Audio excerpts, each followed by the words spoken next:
Hey everyone, welcome back to the GB Gardener. Today we are going to continue our how-to series, and today's just going to be how to get your seeds started. If you've never done those before, it'll be a quick, easy guide for you. Here we go!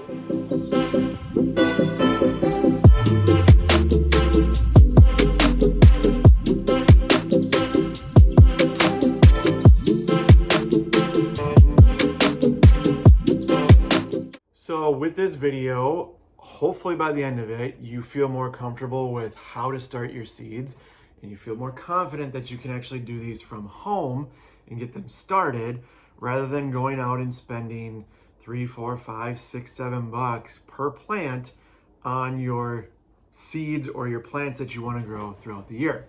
I will show you the super simple setup, and then I will show you how I do mine, specifically with my eggplant that I'm going to be growing this year. To start your seeds, you want a good seed starting mix, okay? This is from our local garden store here, where I buy all my stuff. And we want a seed starting mix because we want it to provide the proper nutrients as well as maintain the proper moisture and not just kind of, take water and suck it out and then not even use it. We want to retain that because for most seeds, they need that water to kind of open up the husk or the shell of their seeds to actually get started. And so what this does, you're looking for is just a good seed starting mix. You can buy potting mix and then sift it through, if you want to add the extra step. Sometimes potting mix is cheaper than seed starting mix. I usually just buy this when it's on sale, and I'll buy it, 4, 5, 6 bags. Because that will get us through our growing season, specifically to start our seeds. The next thing you need is a place to put that soil in and to put your seeds in. So you can do 6 cell trays, seed trays. You can do 3.5. You can use cups, red solo cups. That's what I use for my tomatoes. You name it, as long as it has drainage. And it's going to be able to hold your seedlings for that first 4 to 6, 4 to 8 weeks, 6 to 8 weeks, whatever it is, for that seedling. You can find these at your local garden store. These are actually the Epic 6 cell, so from Epic Gardening. I bought a bunch of these a couple of years ago. They're very durable. They're not the cheap, super flimsy plastic ones that end up crinkling and breaking and all that type of stuff. You can physically stand on these. So look for deals like that. I know at my gardener usually has the same type things. We want something that has good drainage and just works well for seedlings. The other thing is you need a place for these to actually sit in when you water them, okay?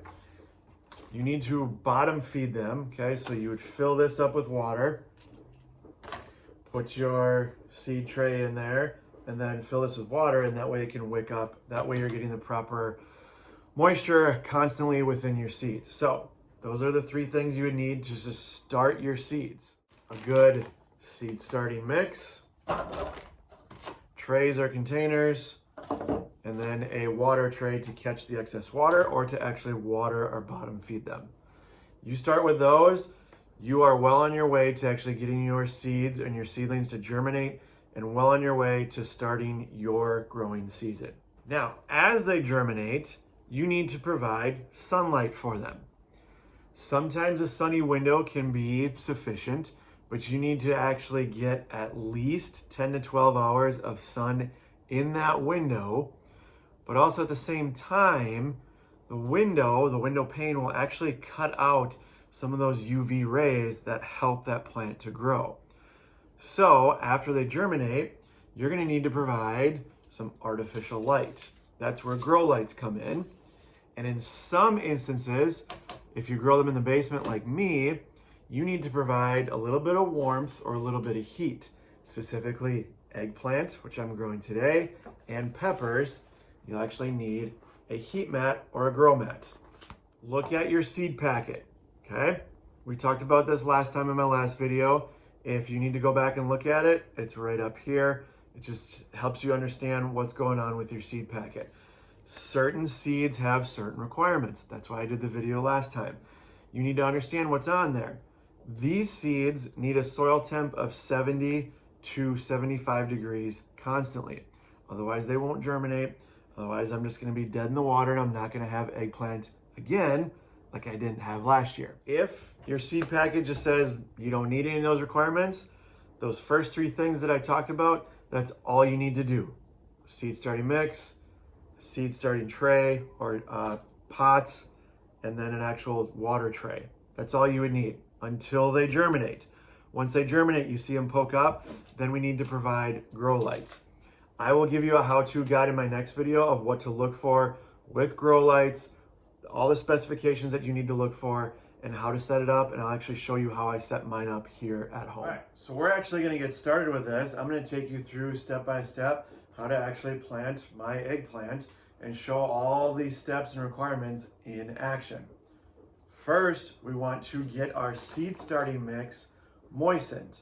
You want it to be kind of just like a wet sponge, okay? I'll show you that here. Our pre-moistened seed starting mix, like I said, we want it to look like a wrung out sponge. So if I squeeze it, you'll kind of see the water coming out of there. That's all we want, okay? So you take your seed starting mix, put it in a mixing bowl or a tray, whatever you got, and just get it wet. So all those times when you were a kid, when your mom or dad kept saying, don't play with the mud, don't play with the dirt. Well, now as an adult, you get to play with dirt. Now what we're gonna do with these is we're just gonna fill up these trays with soil. The reason why I wanna do that is we wanna get them ready. You don't need to pack them in, you don't need to do anything crazy. We're just gonna get them in there, just set them up. I usually fill them about, 2/3, 3/4 of the way full. This is just to make sure that we have everything in there. You can pack them down just a little bit, but we don't want to compact it, okay? We still want these to be able to breathe. That way, the air can get in there and help germinate a little bit, and dry it out if it needs to, if it is too wet.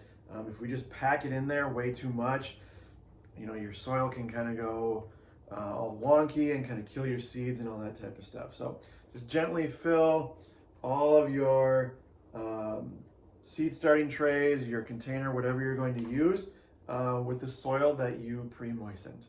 And voila, the beauty and magic of video editing. These are all filled up, just like that. Okay, now we're just gonna read our seed packet and look at the depth of how deep we actually need to plant these. So this says 1/16 to 1/4 of an inch, so not a whole lot. I did leave a little bit of my seed starting mix here just in the bottom of it because I want to just sprinkle that on top rather than kind of jamming these seeds actually into the pots and the trays. So here we go. General rule of thumb, if you have just like a 6-cell one, I'm gonna plant 2 seeds in each one of these. I'm just trying to guarantee that I do get germination with this and that I don't have an empty cell. With these, I'll probably do 3 seeds.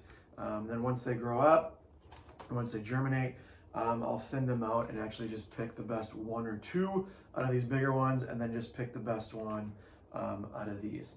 I know it sounds heartless and you're putting all this time and effort into it, but you don't need 45 eggplants to fit in your small little garden.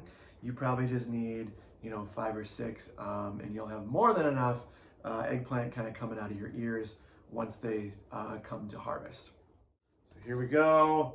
This is actually pretty exciting. This is actually my first planting of seeds for 2025. So I'm glad I'm able to make a video on this and get things going.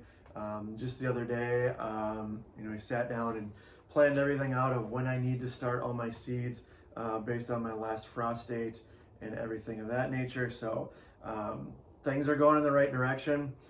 We've had some really nice weather days and we've had some really cruddy days. One of the cruddy days was actually yesterday where we got another 2 to 3 inches of snow here. It usually melts in a couple days, and then we kind of get our hopes up again that it's getting warm and nice out, and then another snowstorm comes through. So if you haven't lived in this area, that is springtime in Wisconsin. So we're going to take these seeds. It says I have 25 of these. We'll probably use, I don't know, maybe 15 to 16 of these. So I'm just going to set them in the trays here. So like I said, 2 seeds in these small ones. Then I'll come back through and actually cover them up, okay? Usually what I do is I put all the seeds in rather than seeds then cover. I've kind of gotten burned a couple times that way and kind of gotten distracted and not realizing if I did plant them or if I didn't. And then it's just a guessing game because these little puppies are pretty small. So like I said, we're gonna do 3 in these bigger ones with the hopes that we at least get 1 or 2 to actually germinate and start growing. And then, like I said, I will thin them out to the best one and go from there. So now hopefully you can see the little seeds in there. So I got 2 in each one of these, and then there's a couple that have 4 there and 3 just to finish out the seed packet. Don't get a whole lot of them there, so just kind of figured we just go with it. Now, what we're gonna do is we're just gonna go through and add our remaining seed starting mix on top. Like I said, not a whole lot because these are like 1/16 to 1/4 of an inch. So very, very little soil added to the top here. You just want to make sure that they are in contact with the soil, that is nice and moist and wet, so they can actually start to break down and actually start growing. And there you have it. Here's your finished product. They are all put in their pots and their seed starting trays, and we're gonna get them going. So what I will do with this is I will put this grow mat on underneath this tray just to provide that heat, because my basement usually sits at a nice cool 60 to 63 degrees. So there you have it, your super easy quick start guide to starting your seeds indoors. I hope you guys found this information beneficial and you liked it. If you did, make sure to give it a big thumbs up. It just helps my channel grow, gets this video out to as many gardeners like yourself as possible, just to share this information to as many people as possible, to help them on their gardening journey. I know it's kind of daunting and it kind of can be fearful sometimes of not knowing what to do, but that's what I'm here for. That's what I want to help you guys do. I want to help you grow your own food, cut down on your grocery bills, and actually, help you grow a healthy food for yourself and your family. So thanks again. If you haven't already, be sure to subscribe. I just hit 100 subscribers. So thank you to all of you out there that have subscribed to the channel so far. It means a lot to me. I've only been doing this for about 18 months. I never thought, I'd even get to 20 or 25. This was always just kind of like a side hobby, and just wanted to share the information that I've, learned from my grandparents and from my parents, just to help new gardeners, in this new generation of gardening. So like I said before, be sure to like and subscribe. Next week, I will have the how-to guide on purchasing grow lights, all those requirements and all that stuff. So look for that video next week.